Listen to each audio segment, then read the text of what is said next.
Je suis présentement à Buenos Aires, en Argentine, pour y rencontrer deux femmes formidables qui ont décidé d'abattre les murs épais qui subsistent entre des personnes ostracisées et le monde extérieur.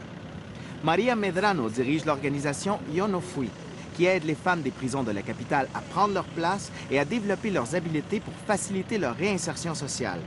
Et Verónica Casirmirza, qui est à la tête de la radio La Colifata, qui donne la parole aux résidents du plus important institut psychiatrique d'Argentine, pour ainsi briser l'isolement et bien des préjugés.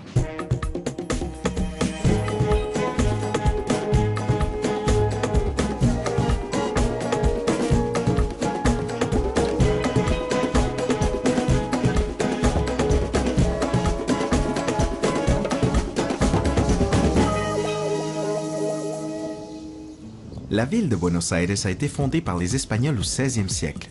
Longtemps isolée du reste du continent, elle est aujourd'hui l'un des pôles d'attraction de l'Amérique du Sud. Durement touchée par la crise économique de 2001, qui a fait passer la moitié de la population du pays sous le seuil de la pauvreté, et par la forte inflation du coût des denrées alimentaires, la ville a vu sa situation s'améliorer au cours des dernières années. Malgré tout, plusieurs de ses habitants vivent difficilement, surtout en banlieue de la métropole, où l'on retrouve plusieurs immigrants venus de pays plus pauvres. Cette précarité entraîne une hausse de la criminalité, sans pour autant faire de Buenos Aires une ville dangereuse. En 2010, elle comptait certes un taux d'homicide de 5,81 par 100 000 habitants, presque 4 fois plus qu'à Montréal ou Toronto. Mais la majeure partie des délits qui y sont perpétrés sont liés au vol. Je me dirige présentement tout près de l'aéroport de Buenos Aires à Ezeiza. Mais je ne quitte pas le pays. Je me rends plutôt à la prison des femmes, que l'on surnomme encore ici l'Unidad 3 ou l'Unité 3. C'est là que l'atelier de poésie de Maria Medrano a pris des proportions insoupçonnées pour devenir le projet Yo No Fui, une superbe initiative de réinsertion sociale par les arts. Lucia, Maria. Bonjour. Bonjour. On se donne 2 bises, 2. Pardon. Alors aujourd'hui, où sommes-nous? Dans l'unité 3, complexe 4. Parfait. Et qu'allons-nous voir? L'atelier de menuiserie. Allons voir l'atelier de menuiserie.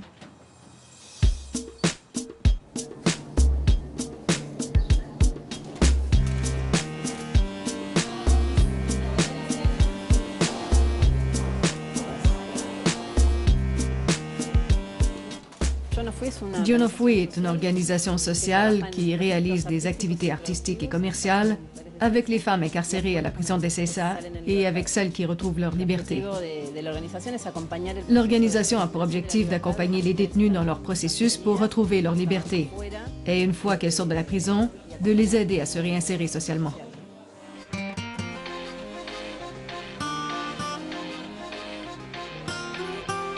Pour nous recevoir, eh bien, on commence la journée avec eux, comme eux commencent la journée, c'est-à-dire avec le rituel du mate, qui est la boisson hyper populaire en Argentine. Plus que populaire, en fait, mais nécessaire. C'est chaud!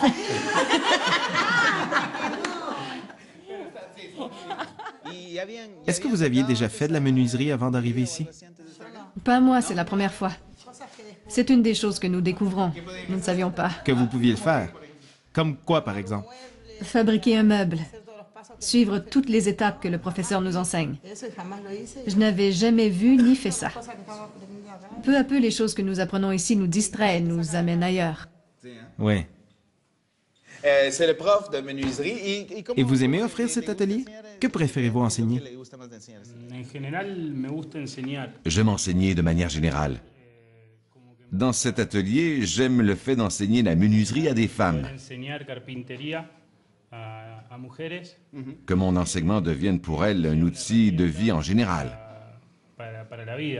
Pas seulement en ce qui concerne le travail du bois. C'est spécial. Ça nous permet de faire tomber de nombreux mythes que les femmes entretiennent, relativement au fait qu'il y a plusieurs choses que nous ne pouvons pas faire. Oui, c'est vrai.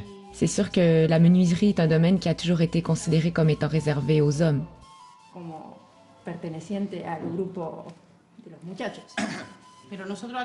Ici, nous avons accès à un tournevis, des couteaux, des pinces, des perceuses. Nous avons des machines pour découper, pour mesurer. Nous faisons ce que nous voulons. Nous sommes arrivés ici grâce à notre bonne conduite. Ça nous donne aussi confiance en nous. Et comment le projet a-t-il été financé? Vous avez de l'équipement coûteux. D'où provient l'aide? Nous travaillons en partenariat avec une entreprise de transformation du bois qui s'appelle Maciza. Elle nous aide à financer l'atelier de menuiserie où nous fabriquons les commodes. Nous travaillons un certain nombre d'heures. Cette information est transmise à nos partenaires et à l'administration et nous touchons notre salaire. Nos partenaires entrent en contact avec le service administratif des pénitenciers qui se charge alors d'administrer et de gérer les ressources financières pour toutes les personnes qui participent au projet. J'ai commencé avec l'organisation en 2002. En fait, c'était un atelier de poésie, pas encore une organisation. C'est à partir de l'atelier de poésie que s'est formé Yo No Fui. Au fur et à mesure que les femmes qui participaient à l'atelier étaient libérées, elles se rencontraient à l'extérieur. C'est comme ça qu'a commencé à se former le groupe Yo No Fui. Après la belle discussion autour du maté, eh bien, c'est l'heure du travail, la confection des commodes.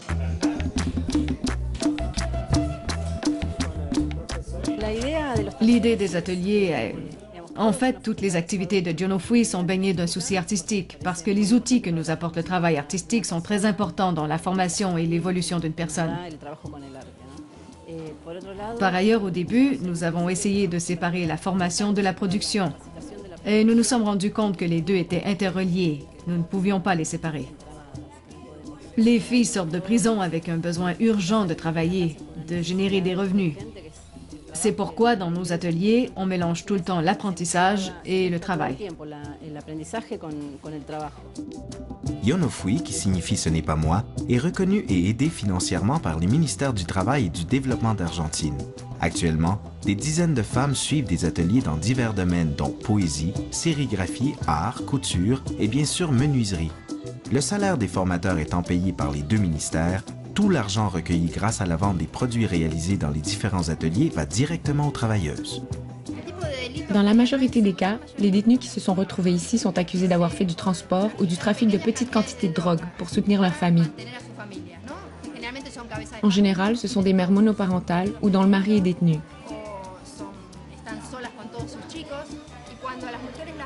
Quand on les arrête, on détruit complètement le noyau familial de leurs enfants, qui dans plusieurs cas sont placés en institution. Quand une femme est libérée après de longues peines pour le trafic de 200 grammes de drogue, par exemple, où elle prend 3 ans de prison, quand elle sort, en plus d'avoir les mêmes problèmes qu'avant son emprisonnement, elle n'a plus de famille. Elle perd tout son entourage. Ses voisins ne lui parlent plus. C'est très complexe.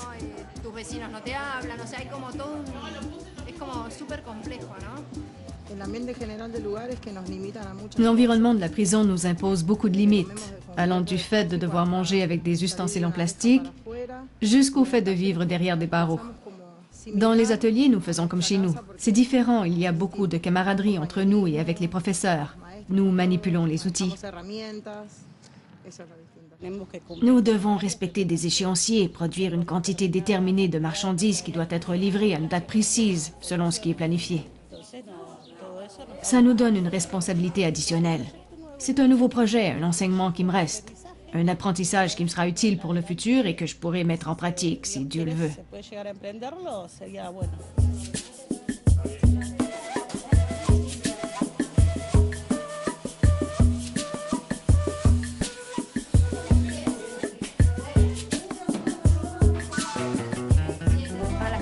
Ça devient naturel pour les filles de voir leur création terminée.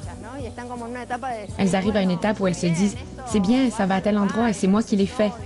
Ça renforce leur estime de soi, ce qui est essentiel.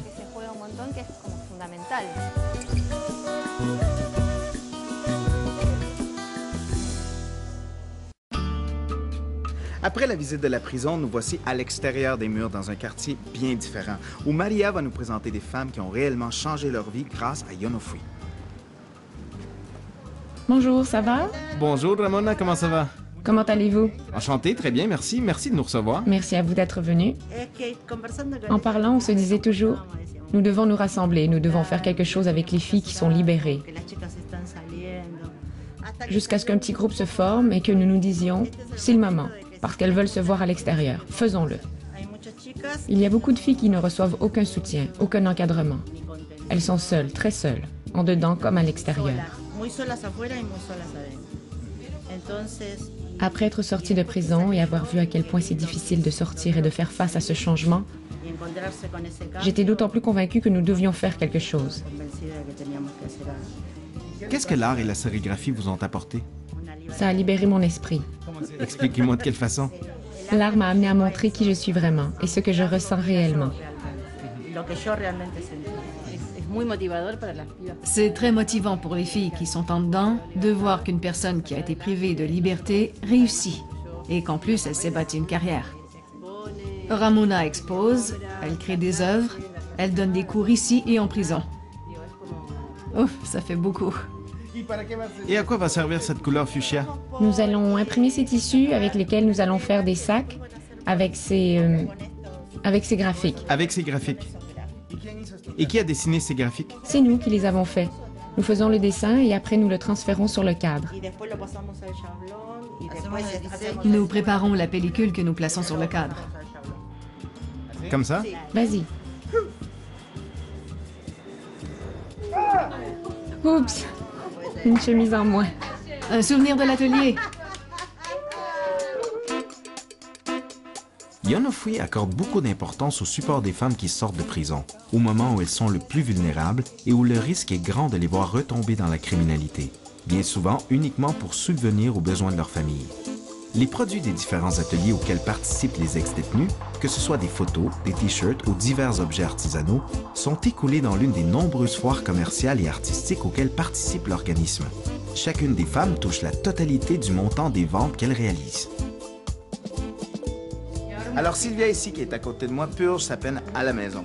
Mais grâce à Yonofui, eh bien, depuis 1 an, elle suit des ateliers de sérigraphie. Ce sont bien des ateliers de sérigraphie. Sérigraphie et peinture. On peut voir ses dessins. Croyez-vous que les ateliers vont vous empêcher de commettre à nouveau des erreurs? Oui, parce qu'ils m'aident psychologiquement à plusieurs niveaux. Je ne sais pas comment l'exprimer, mais ils m'aident à ne pas revenir en arrière.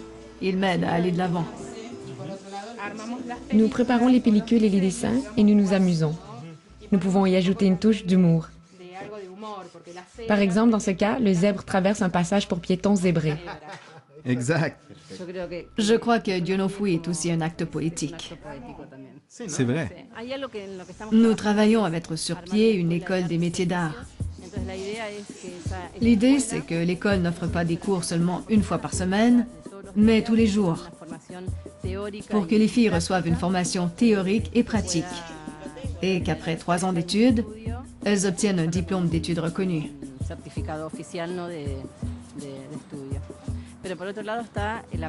L'autre élément important de Yonofui semble être le volet commercial et productif. Il permet d'offrir des ateliers aux ex-détenus en fonction de l'offre sur le marché du travail. Tout ça permet aux participantes de gagner un salaire décent pour vivre. Et on peut voir ici la belle étiquette de Yonofui. Elle a été créée par une artiste française. C'est elle qui a fait l'étiquette? Oui.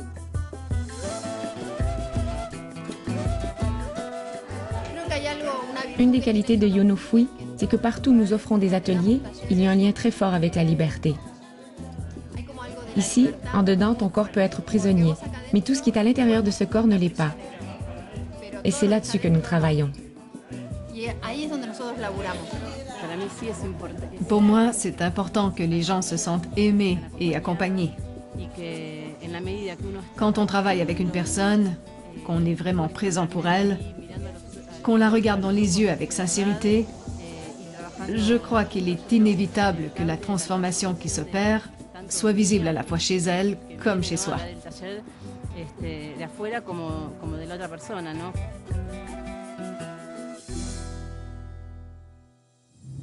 Je suis maintenant en route vers le sud-ouest de Buenos Aires, vers un quartier qui s'appelle Barracas. On va y rencontrer d'autres personnes vivant en institution, les patients de l'hôpital El Borda, un institut psychiatrique fondé il y a plus d'un siècle, en 1865. C'est là que Verónica Casil-Mirsac dirige la radio La Colifata, entièrement mise en ondes par des gens souffrant de maladies mentales.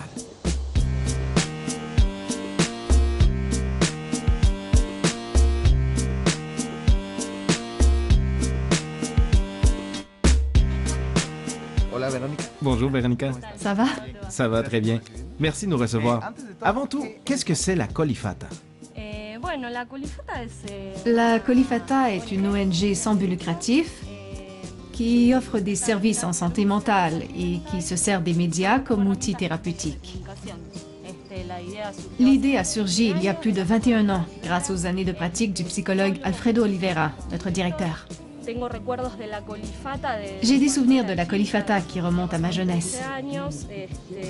Quand j'avais 13 ans, j'écoutais Lalomir avec mon père. C'est un animateur en Argentine. Une véritable institution dans le milieu de la radio. Je me souviens qu'à un moment, on écoutait attentivement. Et mon père m'a dit, « Ils sont à El Borda ». J'essayais d'imaginer comment était cet endroit.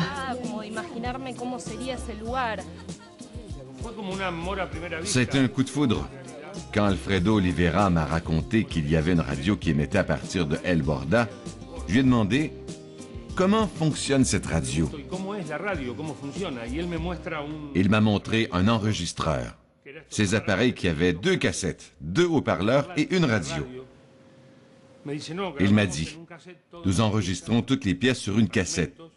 Ensuite, nous éditons sur la 2e cassette et quand tout est prêt, nous appuyons sur play et nous écoutons à même l'appareil. La radio était la synthèse, l'appareil était le moteur de la Colifata et j'en suis tombé amoureux. L'idée était parfaite. Dans les hôpitaux, on fait généralement travailler les fous avec des techniques plus introspectives. La peinture, la sculpture, les ateliers, la céramique, tout est tourné vers l'intérieur. La radio, c'est tourné vers l'extérieur. C'est cette idée motrice, selon moi, qui a fait de la Colifata cet atelier thérapeutique au succès retentissant. En manque criant de financement, le système public de santé en Argentine est débordé, ce qui a de graves conséquences sur l'hôpital Borda, rendant encore plus nécessaire une initiative comme la Colifata, la première radio du genre sur la planète. L'expérience est si concluante qu'elle est maintenant reprise en plus d'une dizaine de pays à travers le monde. Le bon fonctionnement de la station, qui nécessite un budget de quelques 80 000 $ par année, est assuré en partie par le gouvernement argentin, mais aussi par des dons étrangers, notamment du chanteur Manu Chao, très lié à la cause, et du cinéaste Francis Ford Coppola. Alors voici maintenant, c'est l'heure du début de la diffusion.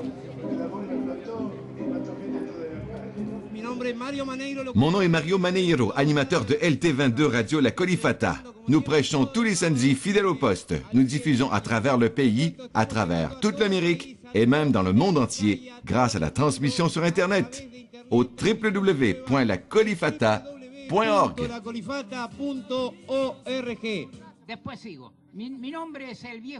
Je m'appelle le Vieux Lopez. J'espère qu'un jour toute l'Amérique du pôle Nord jusqu'à l'Antarctique pourra être heureuse. Chaque jour, on jette des tonnes de nourriture à la poubelle pour que les gens qui ont moins de moyens ne puissent pas se nourrir convenablement, qu'ils tombent malades et qu'ils consomment des médicaments des grands laboratoires qui sont en train de se remplir les poches. Eh bien, nous avons le droit d'être heureux. Le Vieux Lopez a parlé, chaque jour de plus en plus délirant. Les personnes qui se font interner perdent leur réseau. Plusieurs sont abandonnés par leur famille, ce qui fait qu'elles se retrouvent seules et de plus en plus exclues. La Colifata les invite à vivre le moment présent autrement. La folie n'est pas seulement un problème psychopathologique, c'est aussi un problème social.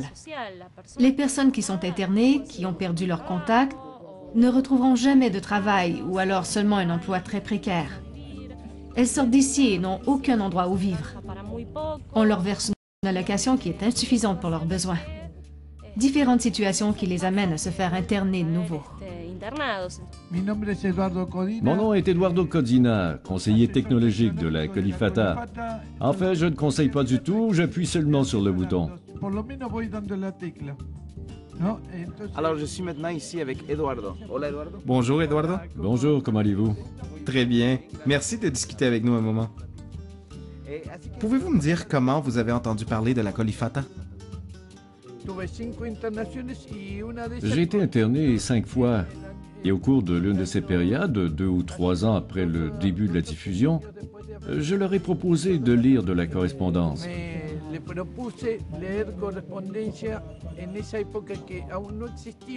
À cette époque, Internet n'existait pas. J'ai commencé avec cette histoire d'accusé de réception parce que souvent ceux qui sont en dedans veulent savoir ce que pensent les autres.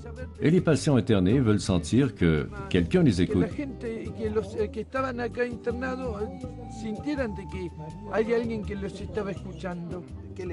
Qu'est-ce que la Colifata vous a apporté? Un appui nécessaire du point de vue psychologique. On cherchait une alternative au traitement psychologique traditionnel.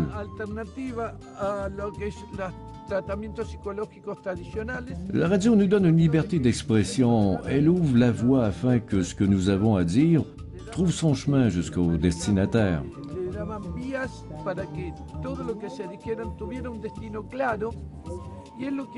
C'est ce que fait la Colifata. Par le biais de la radio, on intègre les gens internés au reste de la société. Et on amène la société à se questionner sur son propre point de vue relatif aux troubles mentaux.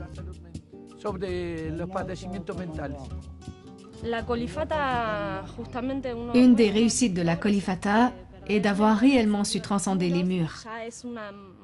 Elle a sa place dans la culture de la ville de Buenos Aires. Par ailleurs, l'un des rêves vers lequel nous tendons est celui de monter une radio avec plus de puissance, qui transmette à toute la capitale. Nos salutations à Radio Citron de France, Radio Senza Muri d'Italie, Radio Sans Mur de la Suède. Nos salutations. Nous continuons à recevoir des messages d'Espagne. Par exemple, Jorge Richard nous écoute et nous dit depuis l'Espagne « Quel chemin parcouru! En avant les Colifatos !»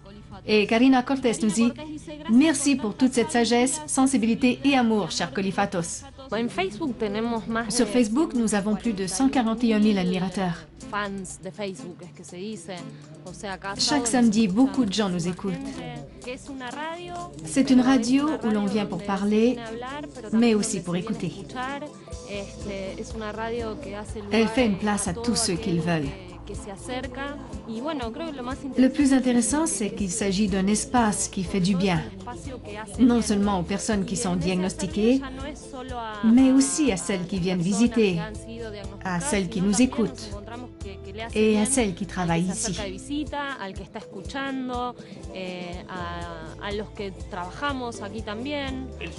Le rêve est simple et la Colifata en est aujourd'hui à mi-chemin.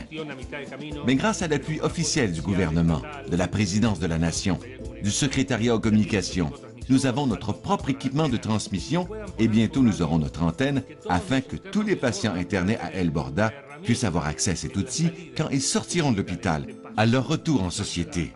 Ainsi, ils pourront toujours s'y rattacher pour guérir leurs blessures. Je crois que ça leur fera beaucoup de bien. Alors, le nom de l'émission qui commence en ce moment, c'est Visitas. C'est l'émission pour ceux qui viennent visiter, dont nous. Perfecto. Parfait! Maintenant, ça va. Alors voilà, je voudrais savoir pourquoi vous êtes venu en Argentine. Eh bien, nous sommes venus en Argentine. En fait, mon nom est Luis Oliva. Et nous sommes venus en Argentine pour une série qui s'appelle Américologie, et avec laquelle nous visitons toute l'Amérique latine. Ce que nous essayons de faire, c'est de montrer à tout le monde des projets comme celui-ci, comme la Colifata. Les gens doivent savoir que ces projets positifs et importants existent. Nous ne pourrons peut-être pas aller jusque-là parce que c'est loin et vous rapportez les images. Je vous remercie pour tout le travail que vous faites.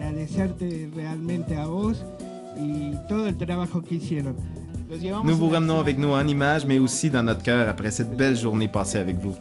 Je tiens à vous remercier pour ce que vous faites. Je vous souhaite une vie meilleure. Sans aucun doute pour nous, l'équipe d'Américologie ici sur le terrain, ce fut une des journées les plus marquantes de tous les tournages qu'on a fait. Et c'est aussi la preuve comme quoi l'écoute et la communication sans jugement peuvent vraiment aider à changer le monde. Il n'est pas facile de faire entendre sa voix lorsque l'on vit derrière des murs épais, des fenêtres grillagées et une montagne d'idées préconçues. Mais pour Maria et Veronica, il est primordial d'offrir aux détenus et aux personnes souffrant de troubles mentaux l'occasion de s'exprimer, de dire qui elles sont, de réaliser qu'elles ont aussi de la valeur. Elles ont construit un pont qui traverse les murs. Il ne tient qu'à nous, gens du dehors, de ne pas y ériger une barricade. Il ne tient qu'à nous d'offrir nos oreilles à ces murs pour distinguer la pertinence et l'humanité de cette petite voix qui, derrière une paroi trop souvent étanche, essaie tant bien que mal de se faire entendre.